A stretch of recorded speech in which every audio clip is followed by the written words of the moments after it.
Hello, আসসালামু আলাইকুম। আমার প্রিয় ভাই ও বোনেরা সকলে কেমন আছেন? আশা করি ভালো আছেন। আবার চলে এলাম আপনাদের মাঝে নতুন একটি ভিডিও শেয়ার করার জন্য। আজকে আমি আপনাদের মাঝে শেয়ার করব ঘরোয়া মশলা দিয়ে গরু মাংস রান্নার রেসিপি। আমি এখানে 1 কেজি পরিমাণ গরু মাংস নিয়ে নিলাম। এখন এইগুলো ভালো করে ধুয়ে পরিষ্কার করে নিলাম। এক এক করে দিয়ে দিব মশলা। দিয়ে দিলাম 1 কাপের মতো পেঁয়াজ কুচি, দিয়ে দিলাম 2 টেবিল চামচ পরিমাণ পেঁয়াজ রসুন বাটা, আদা বাটা 1 চামচ, জিরা বাটা 1 চামচ, দিয়ে দিলাম ধনে গুঁড়া পরিমাপ মতো, মরিচের গুঁড়া 3 টেবিল চামচ পরিমাণ, ধনে গুঁড়া 2 টেবিল চামচ পরিমাণ।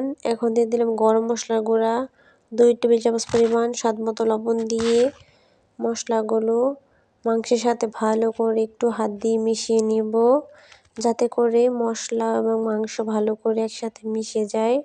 এইগুলো আমি 10 মিনিটের জন্য রেস্টে দিয়ে দিলাম।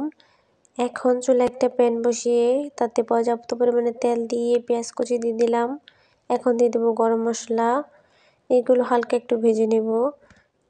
এখন দিয়ে দেব আমি ম্যারিনেট করা মাংসগুলো, এগুলো দিয়ে ভালো করে একটু মিশিয়ে নিব তেলের সাথে। এই তো মেশানো শেষ। এরপরে মাংসের বাটে যে অবশিষ্ট মশলা ছিল ওটা একটু ধুয়ে আমি পানি দিলাম। এখন ঢাকনা দিয়ে ঢেকে দেব। ঢাকনা নামিয়ে আবার একটু উল্টে পাল্টে দিলাম, নেড়ে দেব। এই তো নাড়া শেষ। এই পর্যায়ে আবার ঢাকনা দিয়ে ঢেকে দেব। এই পর্যায়ে বলক চলে এসেছে। এখন আমি ভালো করে একটু নেড়ে দেব। ওই মাংস থেকে পর্যাপ্ত পরিমাণে পানি উঠেছিল, পানিগুলো শুকিয়ে গেছে। এখন আমি দিয়ে দিব আগে থেকে সিদ্ধ করে রাখা দেশি আলু। এখন এগুলো দিয়ে ভালো করে মাংসের সাথে একটু মিশিয়ে নিব। এই তো দেখেন মিশানো শেষ। এই পর্যায়ে আমি দিয়ে দিলাম পর্যাপ্ত পরিমাণে পানি। মাংসটা অর্ধেক সিদ্ধ হয়ে গেছে। এখন আমি ঢাকনা দিয়ে ঢেকে দেব। ঢাকনা নামিয়ে দিলাম, আবার বলক চলে এসেছে।